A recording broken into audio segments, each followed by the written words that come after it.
Donc le satsang de cet après-midi, c'est une invitation à vous déposer parce que dans les temps qu'on vit aujourd'hui, je pense qu'il y a beaucoup de choses qui se passent. Ça peut partir un peu dans tous les sens.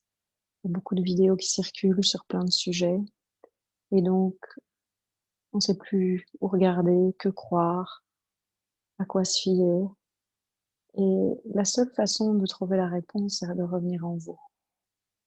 Parce que de toute façon, il n'y a pas de vérité. Il n'y a pas de vérité, tout est subjectif. Parce qu'en fonction de là où vous mettez votre attention, en fonction de vos filtres, de vos croyances, de vos conditionnements, de vos expériences de vie, de toute façon, tout va dire une chose et parfois son contraire. Mais quand vous revenez en vous, au cœur de vous-même, au cœur de votre être, là, vous savez. Et la seule chose qui soit jamais vraie de toute façon, c'est le fait que vous êtes, que nous sommes. Il n'y a rien d'autre qui est véritablement vrai. Parce que pour moi, quelque chose qui est vrai, c'est quelque chose qui est 100% vrai. Si c'est 99,9% vrai, c'est plus vrai. Et donc, il n'y a pas de vérité. Je sais qu'en tant qu'être humain, c'est quelque chose qu'on recherche tout le temps. On regarde à gauche, on regarde à droite. On a vécu une période hyper stressante avec ce virus, ce confinement, toutes des expériences nouvelles pour la plupart d'entre nous. Très peu de gens ont vécu ça. Et donc, qu'est-ce qu'on a fait si on était anxieux par rapport à tout ça? On a regardé partout. On a cherché des réponses. On a cherché des gens qui disaient certaines choses parce que ça nous permettait de nous rassurer, de savoir qu'on était en sécurité. Et ça n'a rien de mal, évidemment, de chercher la sécurité. C'est tout à fait louable, surtout si on n'en a jamais eu dans sa vie.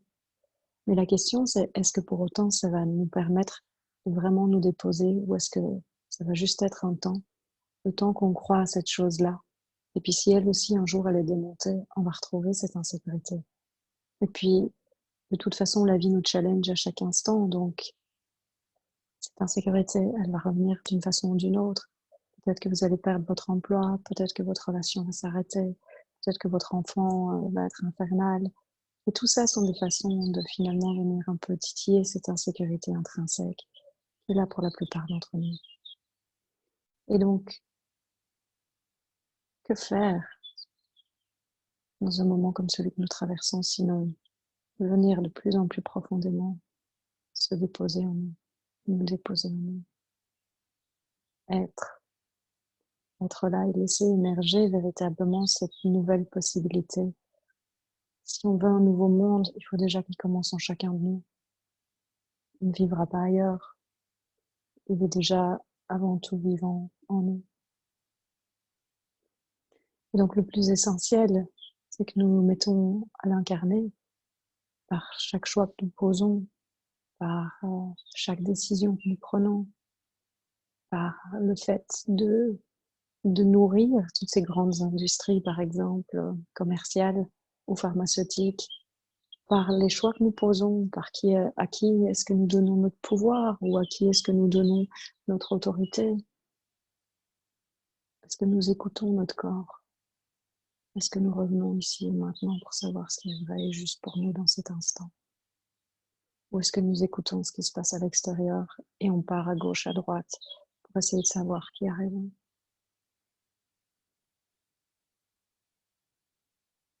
Alors oui, aujourd'hui, j'ai eu envie de vous inviter à venir vous déposer. Parce que je ne sais pas si vous êtes comme moi, mais le confinement, c'était géant. En tout cas pour moi. J'avais l'impression que le monde vivait un peu plus à mon rythme. C'était intériorisé, ça courait plus dans tous les sens. Et il y avait beaucoup plus d'alignement et de connexion. Et puis ça s'est déconfiné. Petit à petit, ça reprend un peu le rythme effréné, les embouteillages, les gens qui klaxonnent, les gens qui s'énervent dans les magasins. On en revient finalement à la même chose. Et s'il y a quelque chose d'autre de possible, il va falloir qu'on aille au cœur de nous-mêmes pour aller le trouver et le laisser émerger. Et donc ce changement qu'on attend tous, dans notre société. Incarnons-le maintenant. Vivons-le au quotidien, dans nos relations. Cessons la violence avec nous-mêmes si on veut que finalement ce monde soit plus pacifique. Parce que ça n'a pas de sens. Commençons déjà à nous accepter tels que nous sommes avec nos forces, nos faiblesses. Parce que nous sommes un être humain. Et voyons que la façon dont nous sommes, c'est la façon dont nous avons été conditionnés. Et en se mettant à y regarder, on peut commencer à changer ça. On peut questionner ce à quoi on a donné notre pouvoir et notre autorité. Et commencer à ramener ça au cœur de nous. Est-ce que vraiment ça fait encore du sens que je vive comme ça? Je continue à croire ça. Je continue à suivre ces valeurs qui sont peut-être pas les miennes en fait.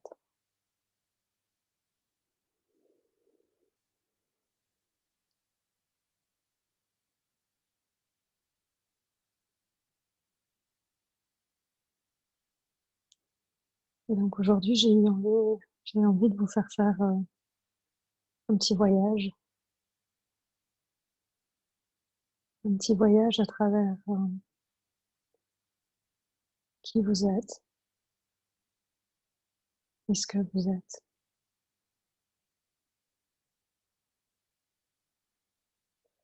Je vous invite à fermer les yeux,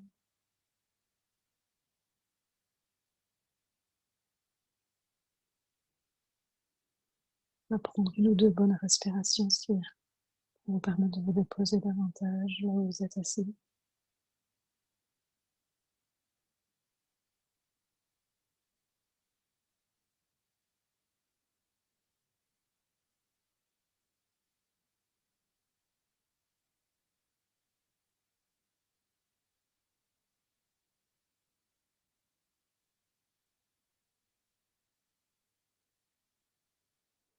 Et puis mettre votre attention dans votre assise, la sensation de fesses sur la surface sur laquelle vous êtes.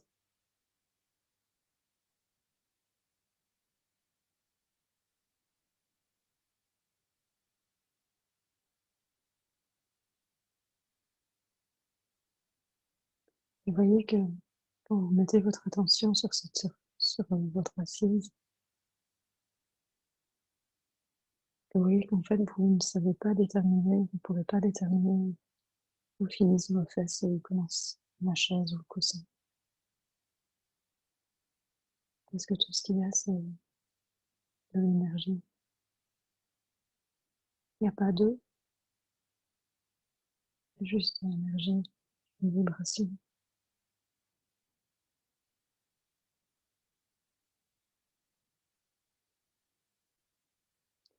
Et si avant d'être encore solide, nous sommes de l'énergie, ça veut dire qu'à chaque instant, on peut se recréer. Ça veut dire qu'on a le pouvoir, en nous concentrant, en mettant notre attention là où on a envie de la mettre, de perpétuer quelque chose qu'on dit ne plus vouloir, ou de l'arrêter.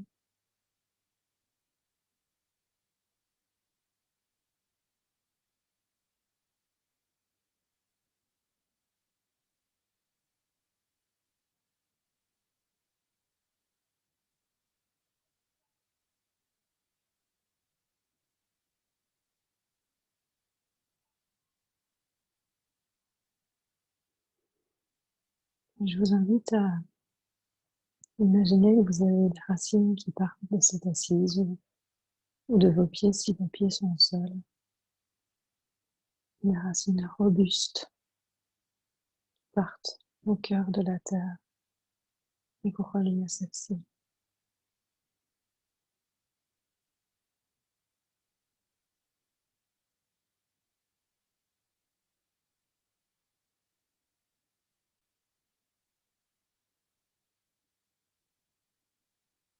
Pour moi, se relier à la terre, c'est un peu comme si je vous disais, attachez vos ceintures, on va bientôt décoller.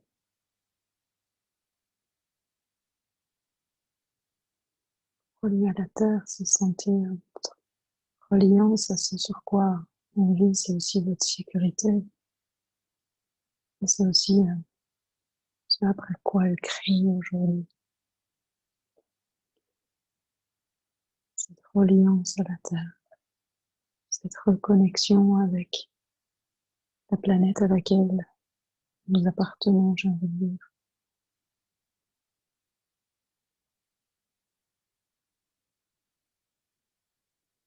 Parce que nous ne sommes pas séparés d'elle.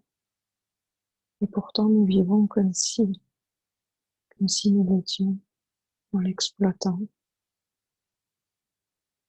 si nous n'étions pas connectés, comme si ce n'était pas un organisme vivant à part entière. D'ailleurs, nous sommes obligés, d'une certaine façon, de la nommer, de la traiter comme telle pour pouvoir l'exploiter. Sans quoi notre conscience ne nous permettrait pas de le faire.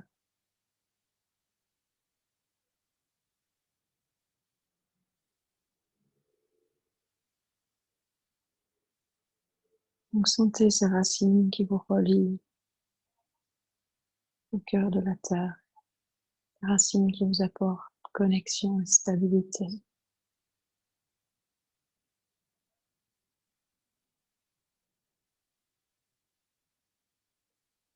Si vous avez des tensions dans le corps, faites-les descendre dans tout votre corps, et puis par les racines, donnez-les à la terre,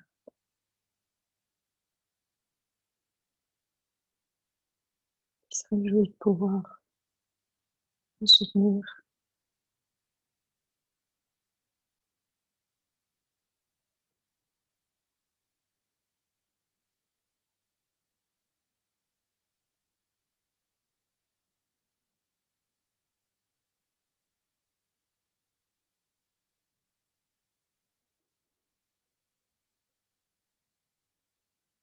Et je vous propose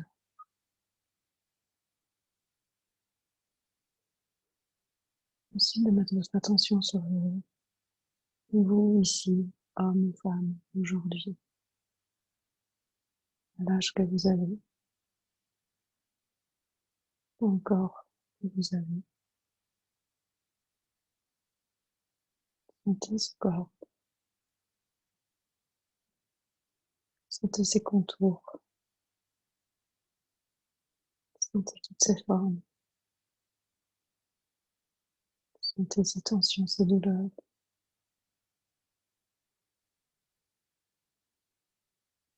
Soyez conscient de ces peines et éventuellement ces maladies, ces difficultés.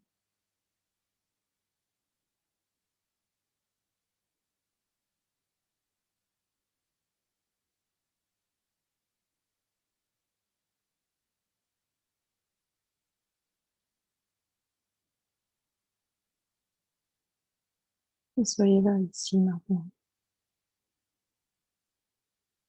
à 20, 30, 40, 60 ans, quel que soit l'âge que vous avez. Et voyez votre vie actuelle,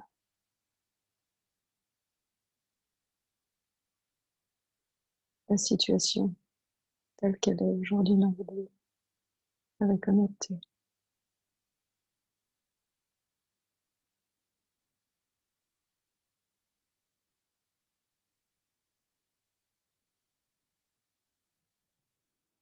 Voyez comment sont vos relations.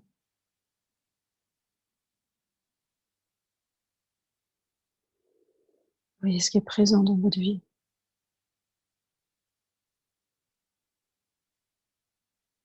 Voyez aussi ce qui en est absent.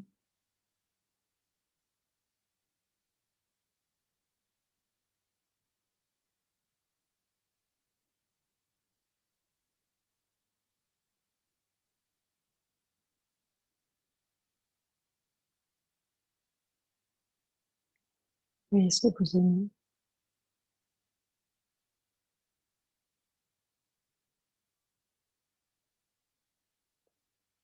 Voyez ce que vous souhaiteriez que ce soit différent.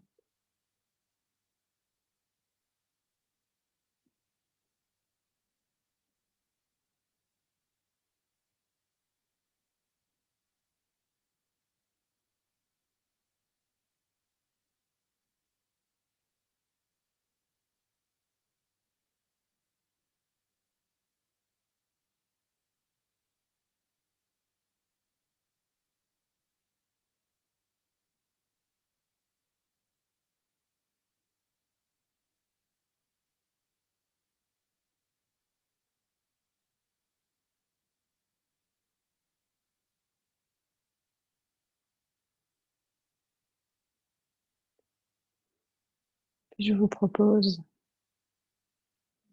commencer à descendre les années en arrière et que votre inconscient vous ramène à tous les endroits importants de votre vie, style des moments magiques, des moments difficiles, et simplement regarder l'histoire de qui vous êtes, ce corps, personne que vous venez d'observer aujourd'hui, tout ce qui vous compose aujourd'hui, et commencer à retourner dans le passé, tourner en arrière, et devenir conscient de tout ce qui a conditionné qui vous êtes aujourd'hui.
Et continuez à aller encore plus loin.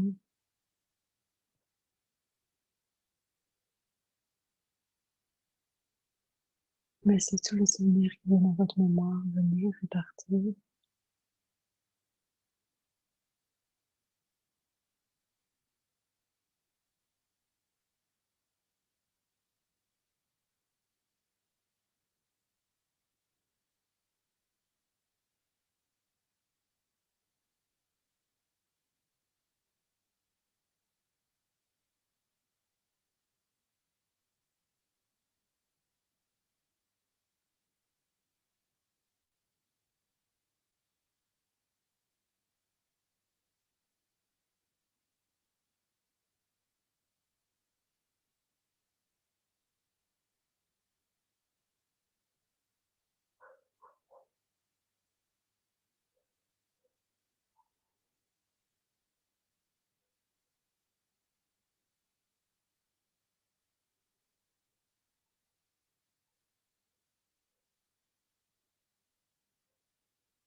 Recevez aussi tous les apprentissages que vous avez fait au cours de toutes ces années, mais aussi que vous pouvez faire juste là maintenant par cette revue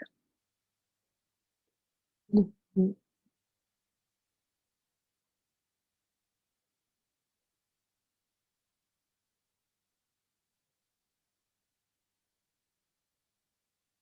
Et vous pouvez même revoir votre corps qui est factice à mesure, par toutes ces transitions, ces étapes.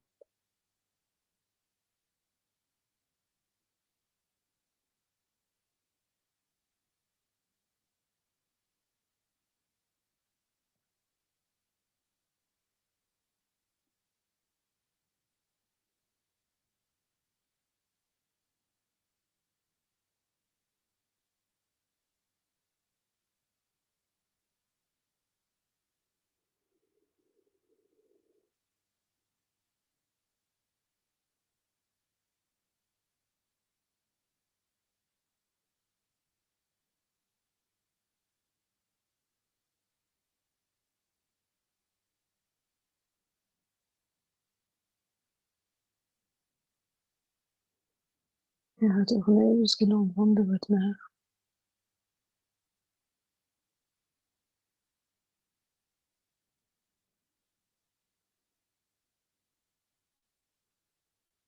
Sentez-y de la chaleur. Sentez comme c'était bon d'être sans poids. Baigné dans ce liquide chaud. De voir une lumière orangée, chaleureuse. Entendre des sons. D'être dans une abondance totale.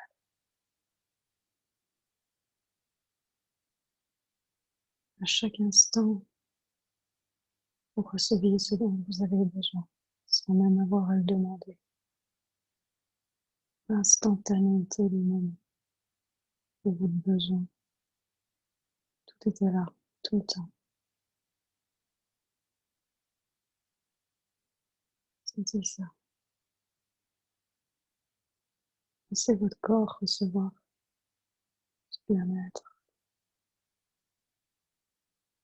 Laissez vos cellules se souvenir de la perfection et l'abondance de chaque moment, de tout, des rythmes différents.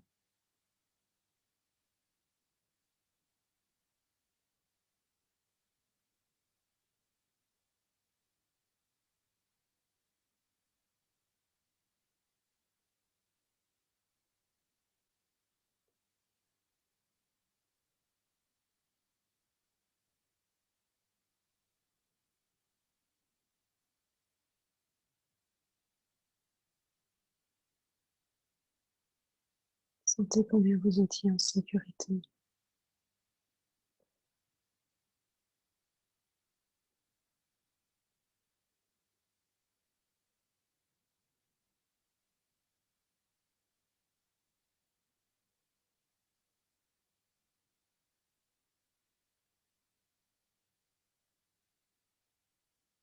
Et puis remontez même avant ça, avant d'être en fœtus, avant que le verre et le spermatozoïde ne se rencontrent, avant que vos parents ne se rencontrent. Vous n'existiez pas encore. Et remontez encore plus loin dans le temps. Vous voyez tout qui est en train de disparaître. Votre vie, vos parents, même vos grands-parents, vos ancêtres encore avant les arrière-grands-parents. Vous voyez que les époques changent. Vous continuez à remonter le temps. Et vous vous retrouvez maintenant au moment des dinosaures. Et vous continuez à remonter le temps. Et encore, et là, tout disparaît. Vous êtes avant le Big Bang. Tout est noir.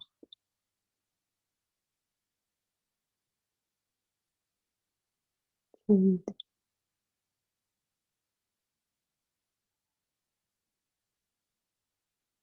Il n'y a rien.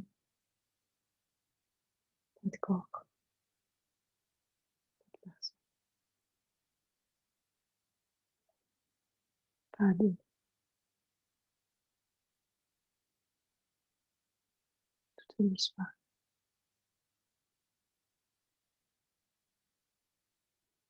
Temps, espace.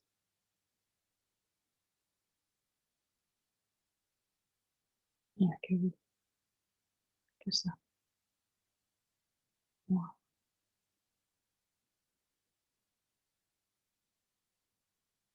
vos histoires, de corps.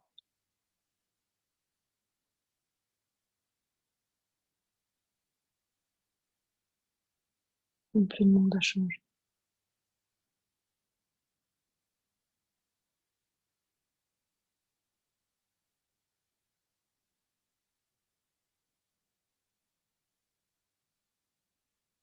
Déposez-vous à cet endroit-là.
Laissez venir ce qui vient.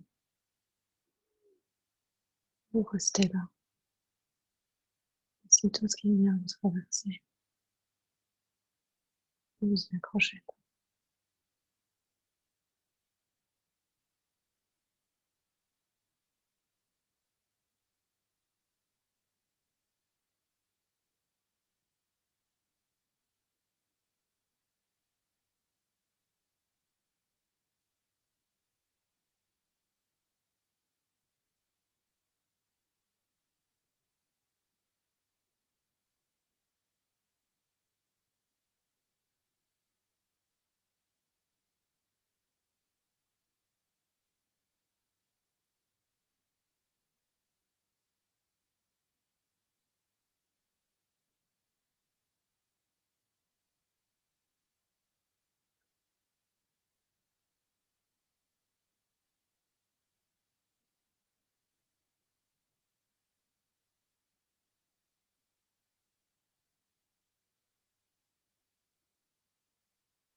Et de cet endroit, il n'y avait rien. Maintenant, il y a vous.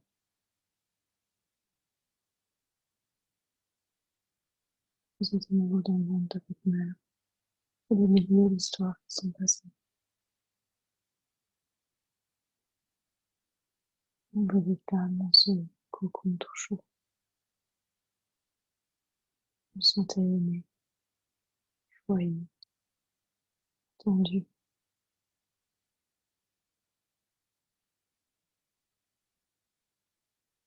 sécurité, protégé.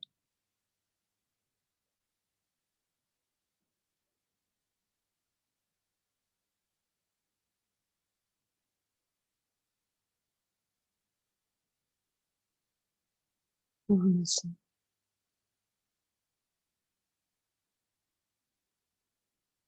Ce que vous aviez cru qui était infiniment n'y est plus.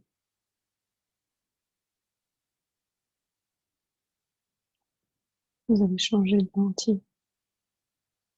C'est plus le même filtre. Plus de sécurité, c'est de l'amour. C'est lumineux.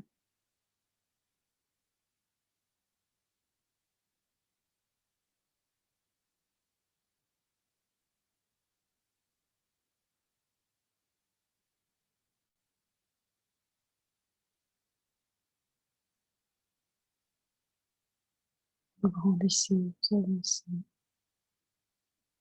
La vie se passe, vous venez, vous êtes ici, dans ce corps.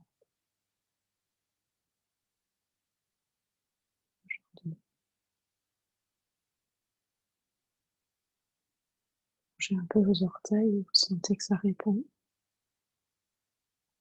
Bougez un peu vos doigts et vous sentez que ça répond aussi.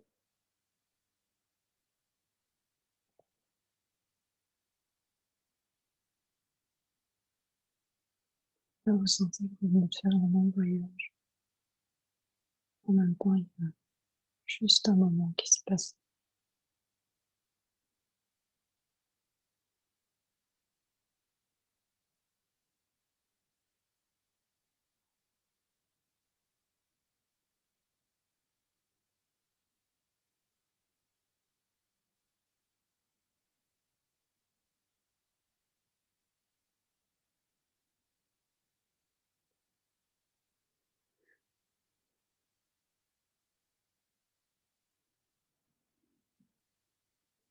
Vous avez fait face au vide et à la solitude ultime de n'être rien, qui n'est personne. Et vous êtes toujours là.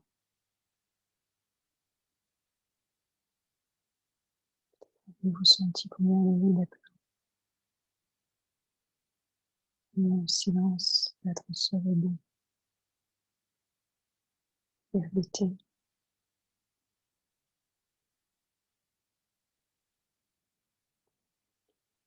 Ne pas exister, c'est être.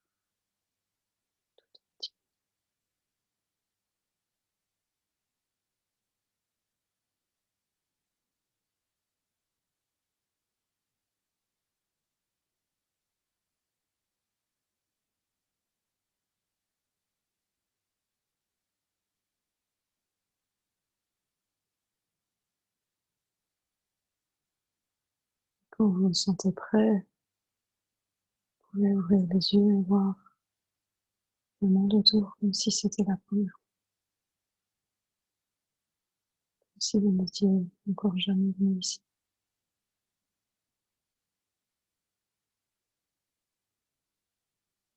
Parce que chaque moment, c'est une autre chance de tout changer. Qu'étiez-vous sur votre histoire? Et qu'avez-vous là maintenant? Est-ce que votre histoire vous définit vraiment alors que la tout retiré, vous allez continuer à être?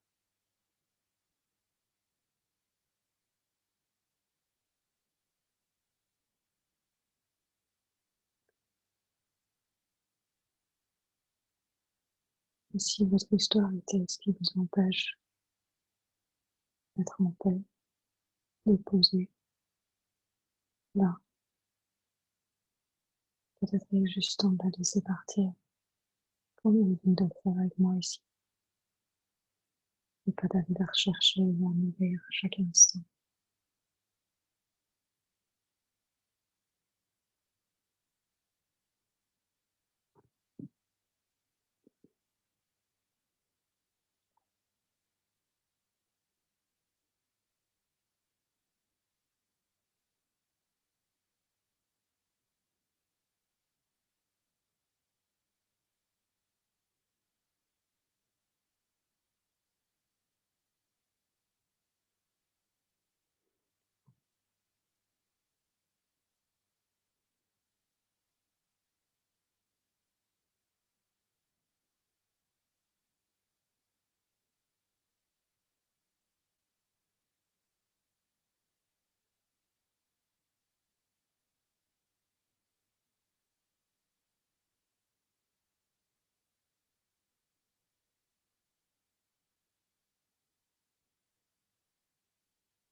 Choisissez les pensées que vous voulez nourrir.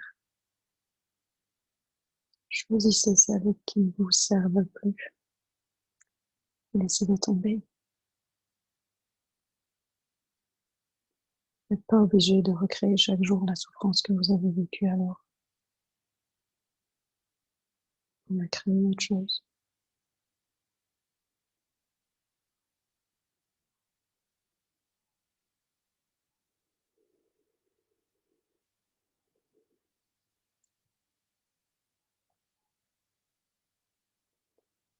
Si vous avez des questions, vous pouvez lever la main et je vous passerai.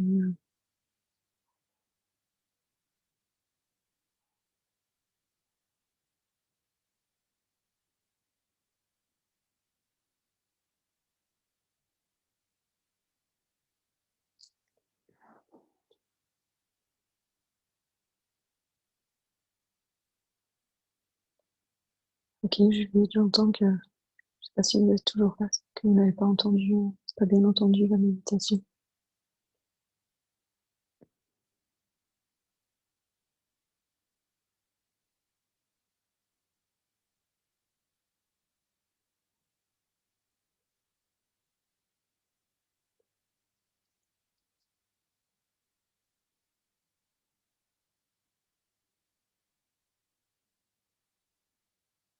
Maman sur 3 était audible. Mais oui, désolée, je vois ça, mais je vais, ouais, désolée pour ça.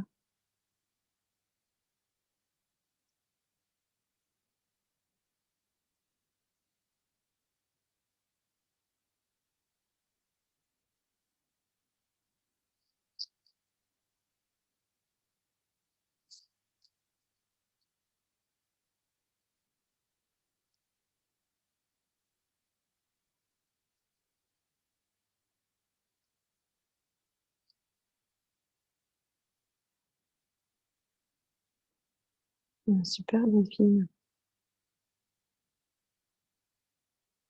Je vois que Delphine dit merci pour ce moment. Je n'avais pas tellement envie de revenir. J'étais vraiment très très bien.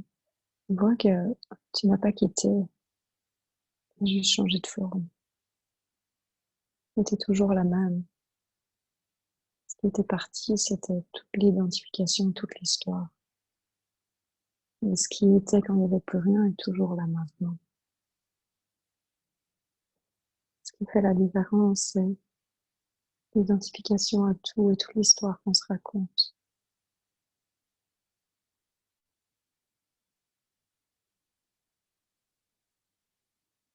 Vous voyez, c'est vraiment important. Ce qui était quand il n'y avait plus rien n'est pas parti.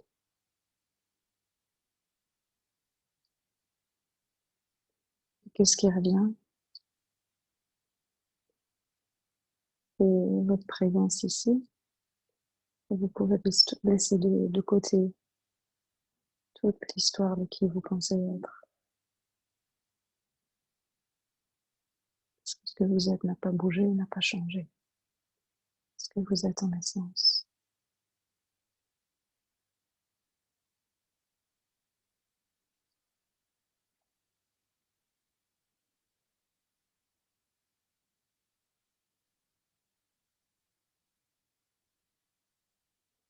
Aurélie dit bonjour Armel et merci pour cette invitation. Grâce à cette méditation, c'est toute ma légèreté, la beauté du monde et des gens que je regarde avec amour. Ah, super Aurélie. Génial.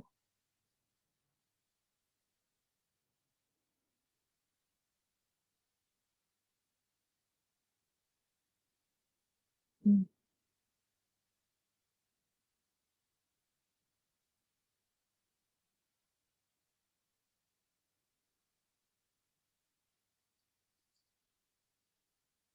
Est-ce qu'il y a qui ce soir? C'est dit, l'énergie était là au-delà des mots. Merci pour ce moment hors du temps. Oui, tout à fait, Sylvie. L'énergie était là au-delà des mots, c'est clair.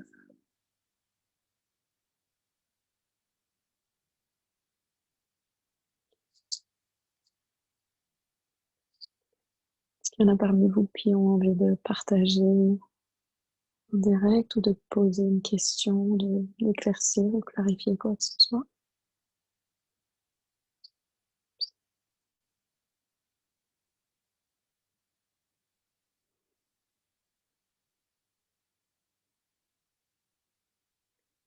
Bonjour Jocelyne.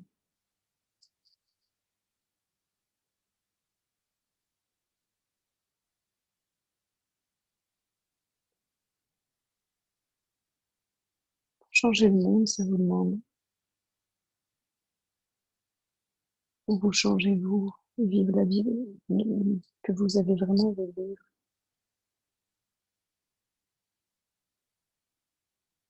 Ça vous demande de vous réinventer à chaque instant. Ne pas vous figer en quelque image que ce soit de vous. Ne pas vous figer dans un corps particulier. Ne pas vous figer en vous définissant à quoi que ce soit. Durant ce week-end, il y avait une personne qui partageait combien elle souffrait, combien c'était horrible. Et puis après, quand j'ai voulu l'accompagner, elle disait: «Oui, mais je ne sais pas qui je serais sans cette souffrance.» Et en définitive, l'accompagnement a mené au fait qu'elle n'était pas du tout prête à lâcher cette souffrance parce elle y était tellement identifiée. Donc, c'est important que vous sachiez quand vous voulez vivre des changements dans vos vies. Si vous tenez à cette souffrance comme à la prunelle de vos yeux, vous amenez deux énergies. Une énergie qui est: je veux du changement. Une énergie qui dit: je ne veux pas de changement. Je ne sais pas qui je serais si j'avais plus cette souffrance. C'est vraiment important que vous voyez cette partie-là de vous aussi, parce que c'est celle qui vous maintient en souffrance. Et alors souvent on peut croire: je fais tout ce qu'il faut, etc., etc. Une partie de vous ne veut absolument pas changer.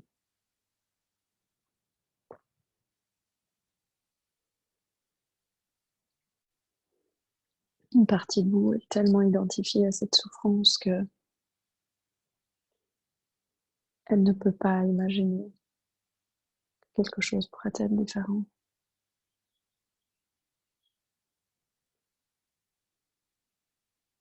Et donc, c'est vraiment essentiel que vous compreniez ça par rapport à tout ce que vous avez envie qui soit différent dans votre vie, que ce soit le monde, que ce soit vous, que ce soit votre vie, que ce soit les autres. Voyez que tout, de toute façon, se passe en vous. Et que vous avez vraiment la possibilité à chaque instant d'arrêter de recréer ce même monde, d'arrêter de participer à ce que vous ne cautionnez pas. Dites-vous bien une chose qui est importante: vous n'êtes plus des enfants, vous n'êtes plus tout petit, vous n'êtes plus en danger si vous dites non, si vous n'êtes pas d'accord. Même si vous perdiez l'amour de quelqu'un, vous n'êtes plus en danger aujourd'hui. Vous êtes des adultes, vous pouvez vous prendre en main, vous pouvez avancer. Vous avez tout en vous pour créer la vie à laquelle vous aspirez. Nourrissez cet état d'abondance au quotidien, en vous souvenant peut-être de combien vous étiez porté par la vie quand vous étiez dans le ventre de votre maman, si ça peut vous faire du bien pour renouer avec un sentiment de sécurité intérieure. Mettez en place des façons de penser ou des pratiques qui vont vous permettre de revenir à ça, de recommencer à croire en vous, en la vie. Cette vie qui, même si vous avez vécu des moments terribles, ne vous a jamais abandonné. Regardez pendant un instant, on a tout retiré. Et vous étiez toujours. Rien ne peut vous retirer ce que vous êtes. Personne n'a ce pouvoir.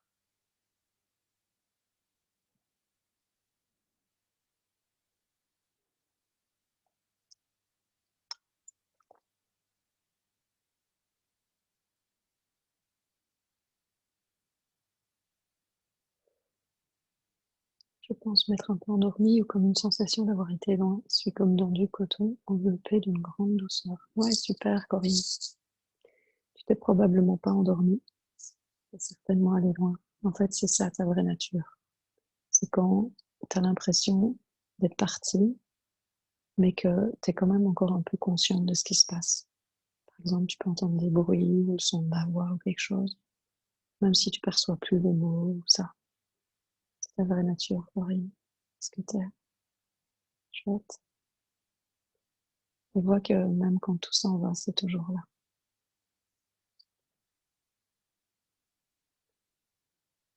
Et il se dit, il y a comme un décalage en moi, comme une nostalgie de cet état.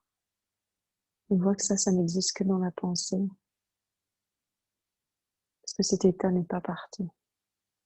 Il est toujours là. Ce qui est revenu, c'est qui tu pensais être, Lise. Et la pensée qui est venue, c'est comme si ça c'était parti, mais c'est pas parti. Donc c'est vraiment important que vous entendiez ça. Ce qui est parti pendant un temps, c'était toute l'histoire et les pensées. Ce qui était là déjà au départ, c'était ce qui était là à la fin. C'était ce qui était là au milieu. C'était ce qui sera là toujours. Ce qui va et vient, c'est tout, c'est les habits, j'ai envie de dire, de votre être au monde. Mais c'est pas qui vous êtes, ce serait trop petit que pour vous définir. Vous avez bien vu que vous êtes beaucoup plus vaste que ça. Vous êtes là même quand ça n'est plus là. Et cet état n'est pas un état, qui est votre être, qui est d'être, qui est tout en fait, est toujours là. Donc lâche ta pensée qui dit ça et vois ce qui reste. C'était extraordinaire, dit Jocelyne, je me sens pleine d'amour. Merci de tout cœur, Ahmed. Je n'avais plus envie de revenir tellement j'étais dans ce petit cocon. Ok. Mais encore une fois, c'est vraiment important que vous voyez que ce n'est pas parti. Vous pouvez rester là, tout en étant l'expression de vous dans la vie quotidienne. Parce que ce n'est pas parti. C'est ce qui est toujours à l'arrière-plan de chacun des moments que vous vivez en tant qu'être humain. On arrive à la question suivante de Sylvie, comment garder cet état toujours malgré les émotions qui nous font osciller. Vous avez vu que ce n'est pas un état, c'est l'être, c'est ce que vous êtes. Ce n'est pas un état.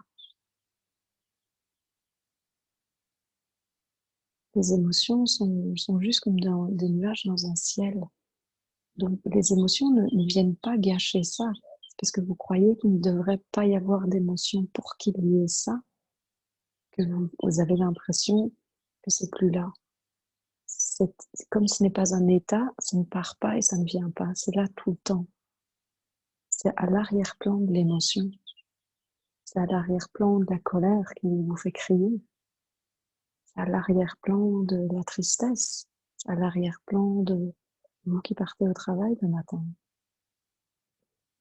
C'est toujours là. Et c'est ça que vous devez vraiment découvrir. Donc revenez régulièrement, voyez que ça ne part jamais pour que la compréhension qui intellectuellement c'est probablement déjà faite que c'est là devienne une expérience. Vous ne pourrez pas le vivre davantage si vous approfondissez pas cette expérience. C'est presque comme si, au travers de différentes méditations ou quand vous venez à des satsangs comme ça, vous devez convaincre une partie de vous. Ne pas convaincre avec de la force, évidemment, par l'expérience du fait que c'est toujours là. Et pour moi, c'est pas une réponse mentale qui va résoudre cette impression que ça part. C'est l'expérience uniquement. Donc il n'y a pas à garder cet état, parce que la question même de garder cet état, c'est comme s'il y avait quelqu'un qui pourrait le garder et quelqu'un qui pourrait le perdre. Et vous voyez que ce que vous êtes est là avant que le corps n'arrive. Et c'est à ça que vous devez vous rappeler. Donc, si vous devez l'écrire sur votre main, sur votre frigo ou sur votre téléphone, et ça sonne toutes les demi-heures pour vous dire, c'est là avant même que ton corps n'émerge. Tu es là, en essence, avant même que chacune de tes émotions n'émerge, avant le ressenti, avant la respiration. avant l'émergence du monde, reviens là, et que ça devienne votre mantra, jusqu'à ce que l'expérience fasse que vous n'en doutez plus jamais. Ça ne veut pas dire qu'il n'y a plus d'émotion. Ça aussi, c'est important que vous compreniez. Revenir à votre vraie nature ne veut pas dire qu'il n'y a plus d'émotion. Ça va continuer à être là. Peux-tu revenir sur les croyances et schémas répétitifs? Comment les réparer, s'en libérer? Dit Carole. En les rencontrant de l'espace que vous êtes,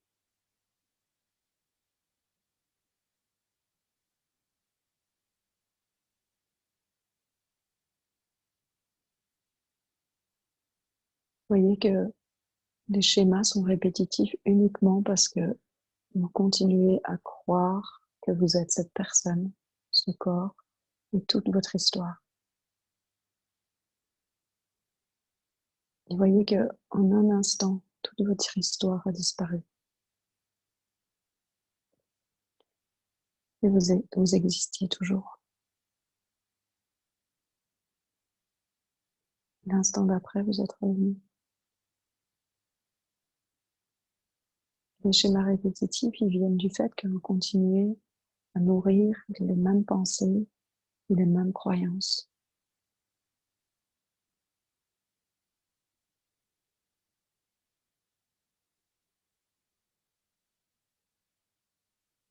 Et plus vous allez revenir dans cet espace vide, cet espace avant toute chose,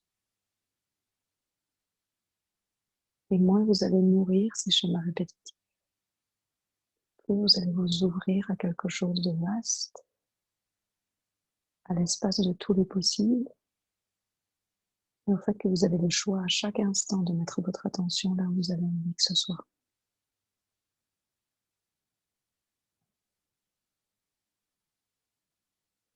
Comme un bouton reset,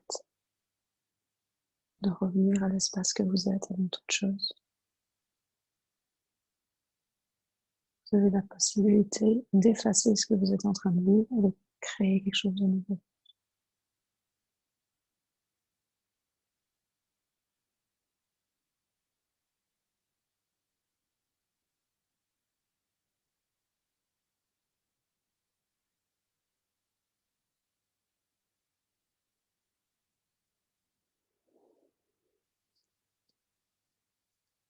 Puis Céline demande comment se désidentifier dans un contexte de maladie, par exemple. De la même façon, Céline, vraiment de la même façon,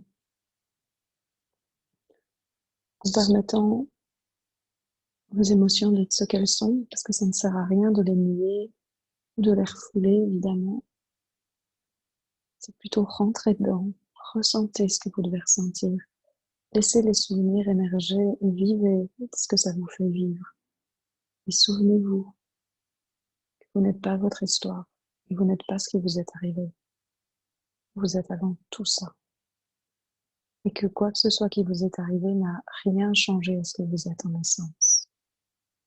Et plus vous allez rencontrer tout ce qui vous traverse, toute votre histoire, tous vos mots, toutes vos peines, toutes vos émotions, de cet espace qui est avant toute chose, plus vous allez voir que petit à petit, ça va se désidentifier. Vous allez avoir beaucoup plus d'espace à l'intérieur.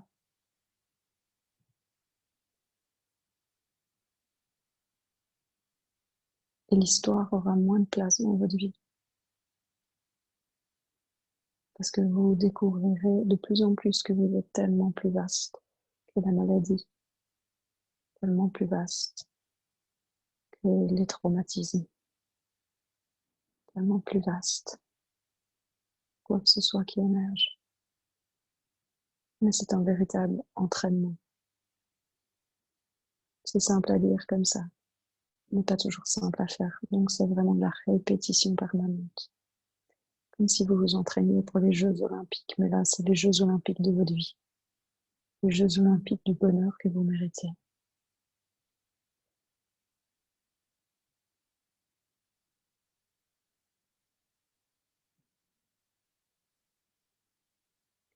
Et donc, dans un contexte de maladie, ce qui est important pour moi n'est pas que vous voyez que vous n'êtes pas le corps et que vous n'êtes pas la maladie.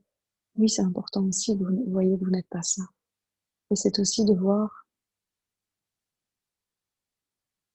quelle histoire se trouve derrière cette maladie et comment cette histoire me permet d'être quelqu'un. Et quelles sont les émotions qui sont là-dedans? Et comment je peux rencontrer ces émotions et commencer à me donner de la douceur peut-être que j'ai jamais reçue. Et revenir à moi et m'écouter.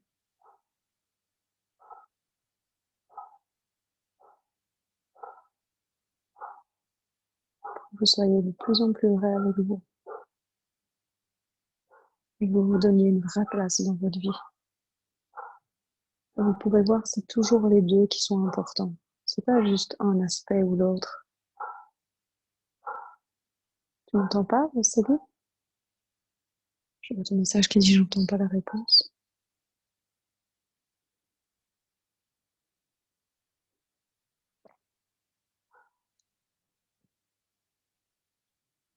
Céline?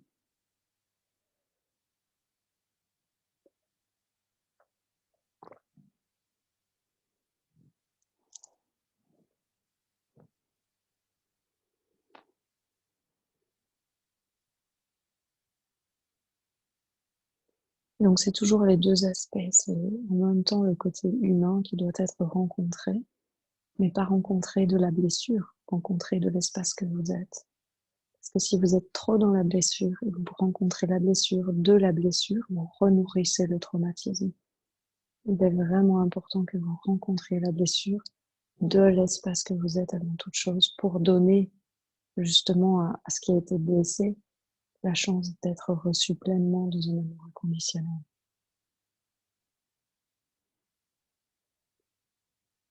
Si vous voulez, vous pourriez aussi prendre la parole en direct. Je peux vous accompagner s'il y a quelqu'un qui veut regarder à quelque chose. Muriel dit aussi dans l'histoire, une déprime est là depuis quelques mois, donc pas évident à chaque instant de reconnaître ce que nous sommes. Oui, mais la déprime, c'est une dépression, c'est enlever la pression.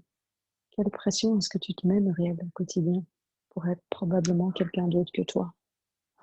Parce que tout ce qu'on vit pour moi, c'est une chance. C'est la vie qui vient sonner à notre porte pour nous dire quand est-ce que tu vas enfin être toi.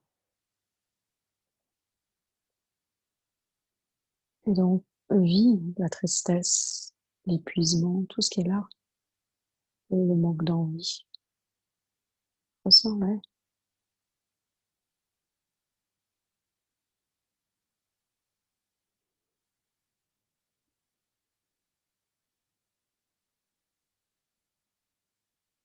J'efface la déprime à l'hérissette, j'avais pas encore vu ce message-là. Super, super Myriam. Ouais, vraiment, reset.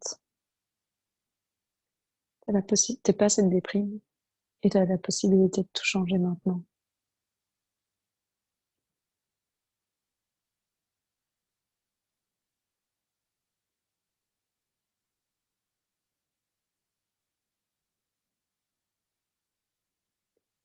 Et quoi que ce soit que tu gagnais à être déprimé, tu gagneras beaucoup plus à la laisser partir.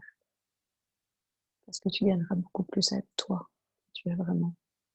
Et aussi à être vraiment toi qui tu es en tant que personne, avec la vie que tu as envie de vivre, avec plaisir.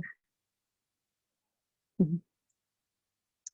L'eau dit quel bénéfice à vouloir rester dans cette souffrance physique dont je veux tant me libérer pour me rencontrer de ma vérité. Mon personnage reste plus fort. Identification. Ben oui, c'est ça. C'est qui serais-tu sans cette souffrance physique? C'était ça un peu ce que vivait la personne. Elle disait combien elle voulait s'en sortir et qu'elle voulait plus et que c'était horrible et tout ça. Et en fait, elle revenait non-stop sur cette incapacité, qu'elle n'y arrivait pas, et que c'était pas possible. Et en fait, elle a vraiment dit qu'elle ne savait pas qui elle serait sans cette souffrance, ni ce qu'elle ferait. Donc, ce qui est important, c'est de te poser la question à toi, parce que moi, je ne sais pas quel bénéfice toi tu gagnes à rester dans cette souffrance. Mais ton inconscient, c'est donc tu peux lui demander, pose la question, quel bénéfice je gagne à rester dans cette souffrance physique? Qu'est-ce que ça te permet de ne pas faire, de souffrir physiquement?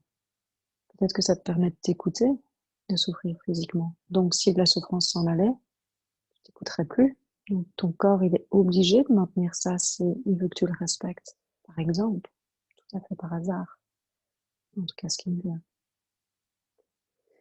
Mais toi seul, c'est vraiment ce que tu gagnes à rester dans cette souffrance physique.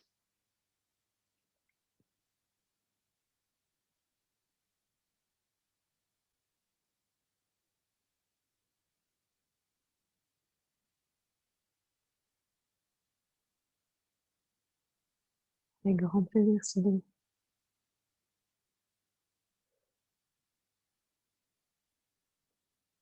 Ok.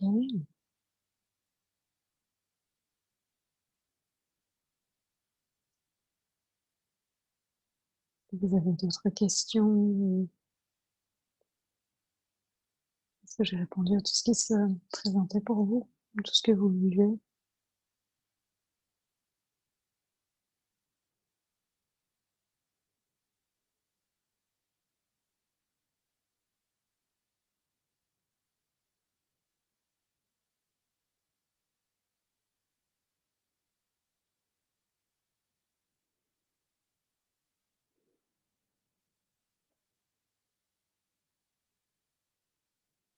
Ok.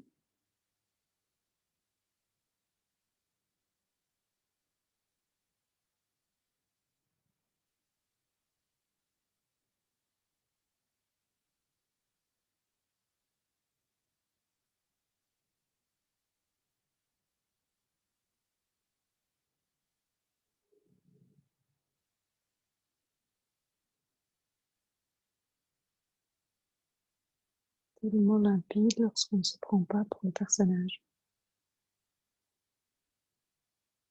Ouais, et en même temps, ben, une fois que tu te prends pour le personnage, dès que tu te rends compte que c'est passé, t'es déjà plus dedans. Parce que pour que tu t'en rendes compte, il faut que t'en sois sorti. Donc, c'est toujours d'arrêter de vous flageller, de vous taper dessus, parce il y a des allées et venues. C'est normal qu'il y ait des allées et venues, ça fait vraiment partie de ce processus de reconnaissance de sa vraie nature. Donc, c'est important que vous compreniez que c'est normal, que vous arrêtiez de vous taper dessus pour ça. Dès que vous avez pris conscience que vous ne vous écoutez pas, vous êtes en train de vous écouter. Dès que vous avez pris conscience que vous êtes perdu dans vos émotions, vous n'êtes déjà plus dedans. Dès que vous avez pris conscience que vous êtes perdu dans toute votre histoire et les traumas, etc., etc., vous n'êtes déjà plus dedans. À partir du moment où vous prenez conscience d'un état de quelque chose, vous n'êtes plus dedans. À ce moment-là, arrêtez-vous. Soyez plutôt heureuse. Vous n'êtes plus dedans. Ou heureux. Célébrez. Ah, ok, je suis de retour. Cool. Et vous pouvez regarder alors, puisque vous êtes de retour. Regardez, qu'est-ce que j'ai cru? Qu'est-ce qui a fait que je suis partie dedans comme ça? Mais jamais de votre mental ou de votre tête. Laissez la conscience vous apprendre. Laissez la conscience vous inspirer. Ce qui est super important sur ce chemin, c'est vraiment d'apprendre la douceur avec soi-même. C'est essentiel. C'est comme ça qu'on perpétue la violence dans le monde, c'est en continuant cette violence avec soi-même. Revenez à qui vous êtes, à cette douceur infinie, ce que vous avez senti quand tout était parti.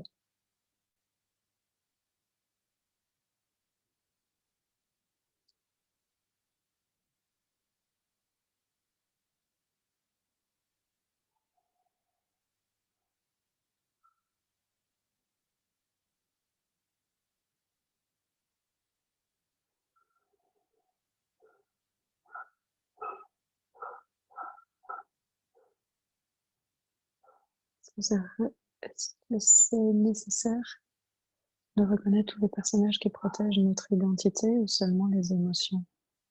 Hein, si vous voulez bien vous connaître et savoir quels sont tous vos systèmes de défense qui font que vous continuez à nourrir les mêmes émotions, vous pouvez soit faire un reset et revenir non-stop à ce qui est présent avant l'émergence de tout, de quoi que ce soit, Et donc de réhabituer votre, votre esprit, votre corps, votre énergie à, à vivre là-dedans, vous reconnaître dans cette vraie nature. Ou vous pouvez aussi comprendre, et vous pouvez faire les deux aussi, comprendre quels sont les systèmes de défense qui se mettent en place pour pouvoir commencer à les arrêter, en fait, à les reconnaître avant qu'ils se mettent en place, et du coup à ne plus répéter et à ne plus repartir dans les mêmes scénarios.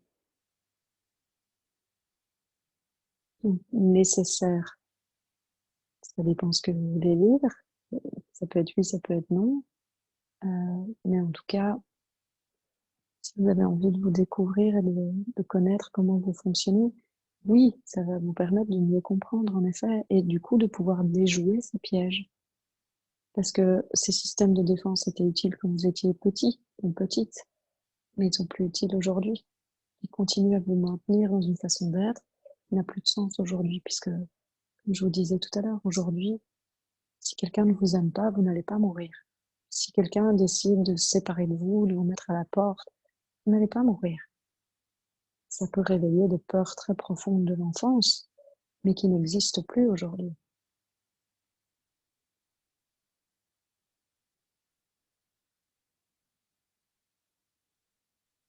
Donc, s'il y a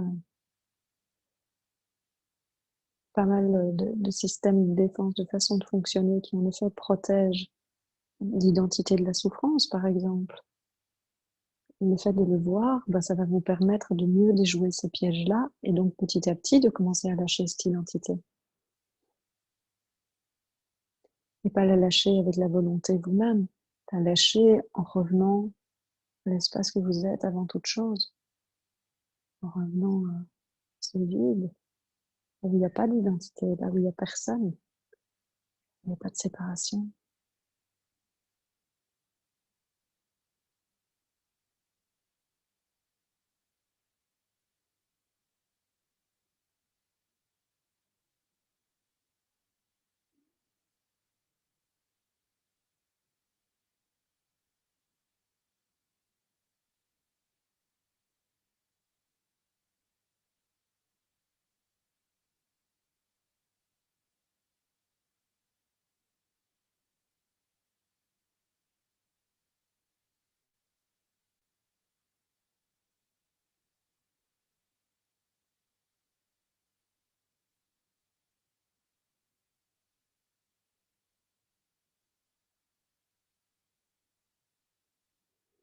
Un plaisir, j'arrête.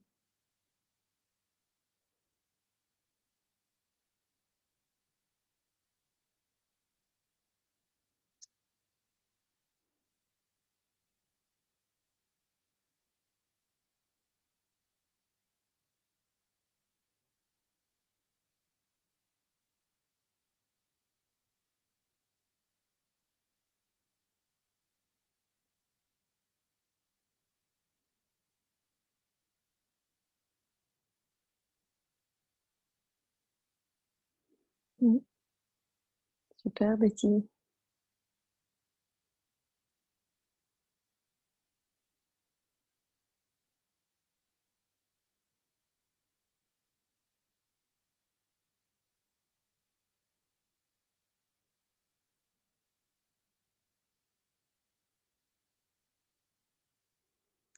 Pour le faire, il semble toujours y avoir un but, une pression, une identification au personnage. Pas évident de voir la présence.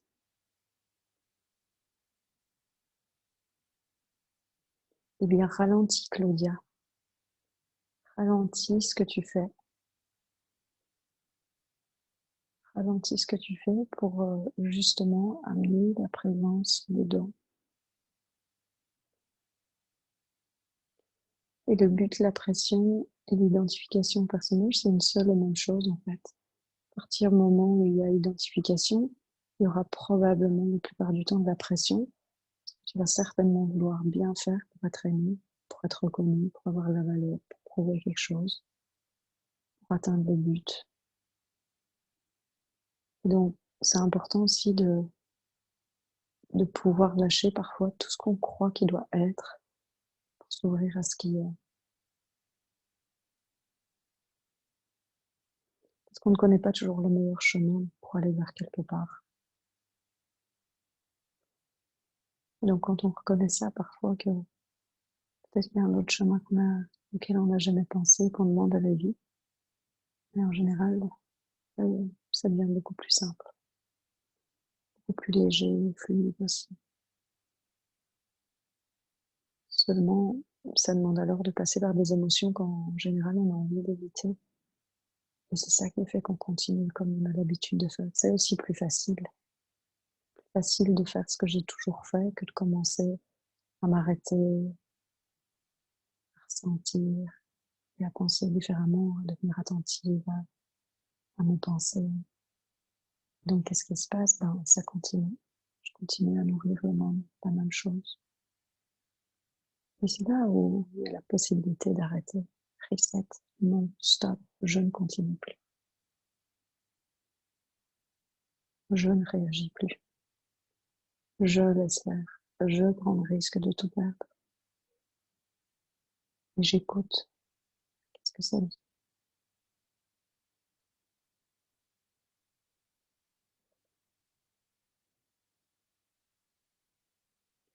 Et prenez régulièrement des moments dans votre journée aussi pour vous reconnecter. Même si vous êtes au boulot et que vous devez aller aux toilettes pendant 5 minutes, juste pour pouvoir vous reconnecter à la présence. Ben voilà, imaginez que c'est comme une hygiène de vie. C'est comme si vous ne vous brossiez pas les dents le matin avant d'aller travailler. Ce serait pas très agréable. Vous vous sentiriez mal. C'est la même chose. Si vous décidez que la présence, ça devient une hygiène de vie, ben vous allez peut-être toutes les heures aller 2-3 minutes aux toilettes, prendre un temps pour fermer les yeux et revenir à ce qui est quand il n'y a plus rien d'autre.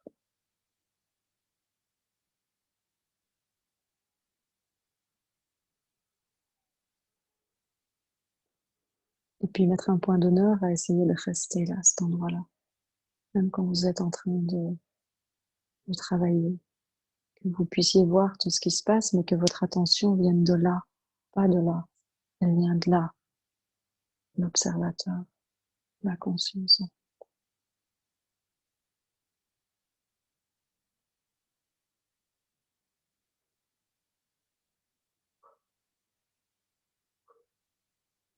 J'espère que ça t'aide, Claudia.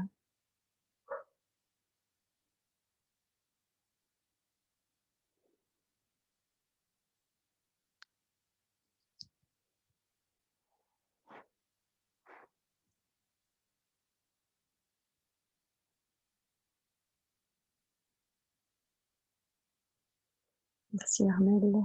Je vais appliquer la leçon que je me rends compte et arrêter l'autoflagellation. Je suis experte, mais me mettre la pression, désolée. Ben, je viens d'y répondre. La douceur, ne souhaite pas en faire quelque chose, une pratique, un concept. Je t'entends parler de ralentir, d'être là. Ben, la douceur, ça peut vraiment devenir une pratique, hein, parce que c'est quelque chose qui manque dans ce monde. S'arrêter et comprendre, ok, là, je suis en train de me taper dessus, j'arrête. Être doux, ce serait faire quoi? Faire m'accueillir dans ce cas-là. Ok, alors je suis là. C'est ça pour moi la douceur. C'est pas nécessairement vous caresser le bras, c'est pas nécessairement prendre un bain chaud, mais ça peut aussi. Il n'y a pas de forme spécifique. La douceur, c'est d'être avec ce qui est. C'est de vous aimer tel que vous êtes. C'est d'arrêter d'ajouter de la souffrance quand vous souffrez. D'arrêter de vous juger quand vous souffrez, quand vous faites quelque chose que vous vous dites après, j'aurais pas dû faire ça. D'arrêter de rajouter plus de mal sur ce qui fait déjà mal. Ça, pour moi, c'est la douceur déjà. Avec grand plaisir, Corinne.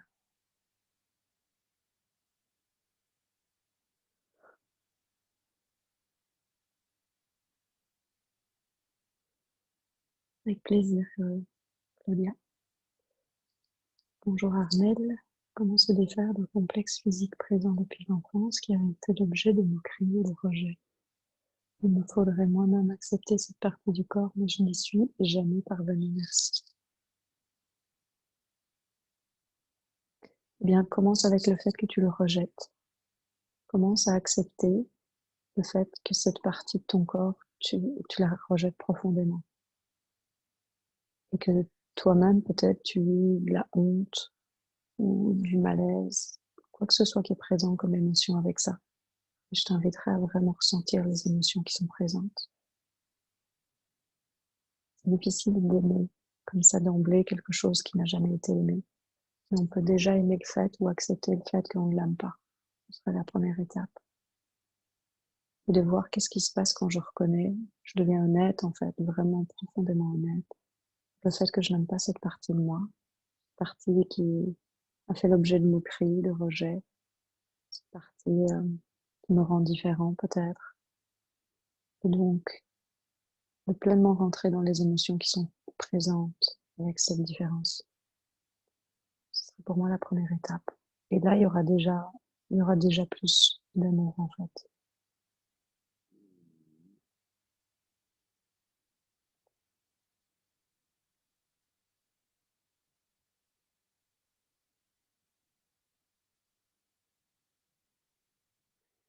Donc, quoi que vous viviez, ce qui est important, c'est vraiment d'être avec ce qui est présent. N'essayez pas de passer des étapes. N'essayez pas d'aller quelque part où vous sentez que vous n'êtes pas, ou là où vous sentez que vous n'êtes pas prêt à aller. Ce que je disais avec la personne durant ce week-end, elle n'a pas sauté d'étape. Elle n'a pas essayé euh, de, de quitter cette identification à la souffrance. Je l'ai accompagnée une ou deux fois, mais on n'est pas allé jusque-là. Et elle disait à chaque fois que c'était assez pour elle.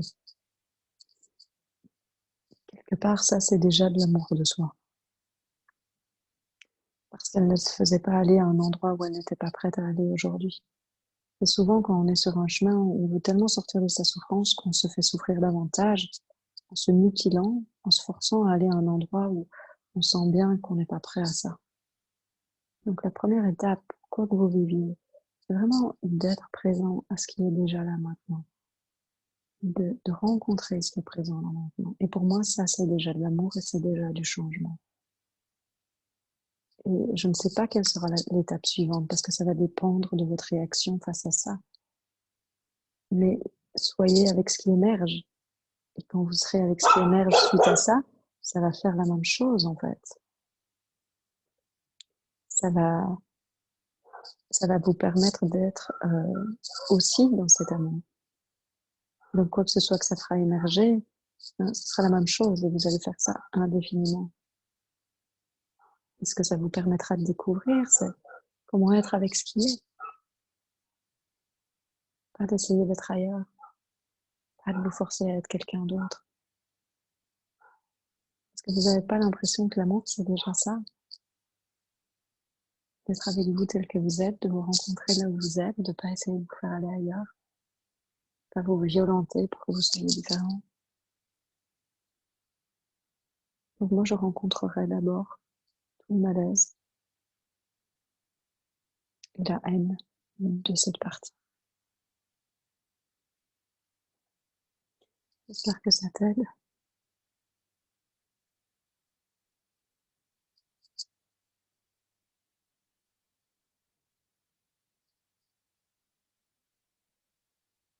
Je vais aider. Il y a tellement de culpabilité et de jugement. Oui, oui, oui, c'est très facile d'aller vers ça. Et c'est une façon de maintenir la souffrance et de maintenir l'identification à la souffrance, en fait. Culpabilité, pour moi, elle agit comme une glu. Et donc, plus on garde cette culpabilité, et plus on garde la souffrance, en fait.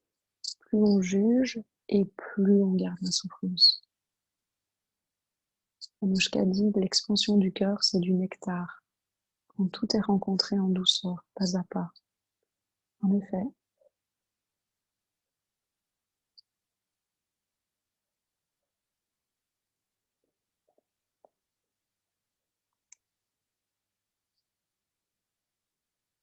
je dis ça, il y a le chien qui arrive et qui me lèche les pieds.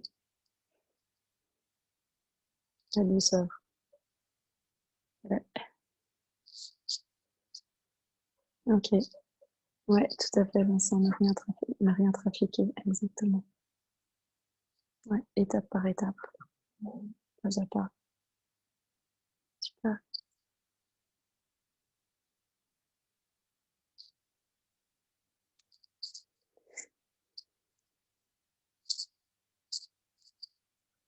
Ok, on arrive à la fin. Est-ce que ça vous dit qu'on refasse 5 minutes de méditation ou est-ce que vous avez encore des questions? 5 minutes de silence avant de se quitter.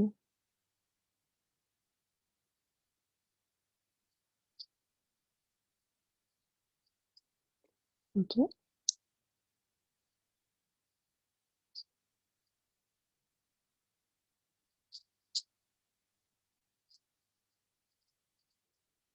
Je vais prendre comme un oui pour tout le monde, hein, parce que j'ai pas d'autres réponses.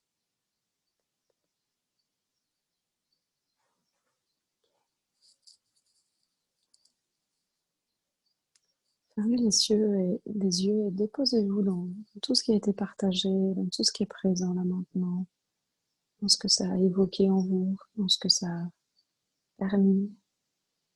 Laissez-vous juste toucher par tout ça. Que ce soit touché parce que c'était douloureux ou touché parce que ça a clarifié, touché parce que ça vous a permis peut-être de toucher un peu plus de douceur. Laissez-vous juste être là avec tout ça.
Et merci beaucoup pour votre présence.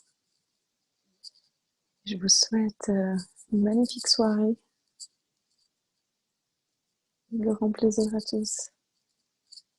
Un plaisir. Passez une très belle soirée. Au plaisir. Si jamais il y en a parmi vous qui sont intéressés, c'est pas encore confirmé, mais il est possible que je donne une retraite en personne du 19 au 23 juin près de Montpellier, si elle n'est pas annulée. Donc voilà, j'attends des nouvelles d'ici demain, je pense. Je vous souhaite une très belle fin de journée et au plaisir.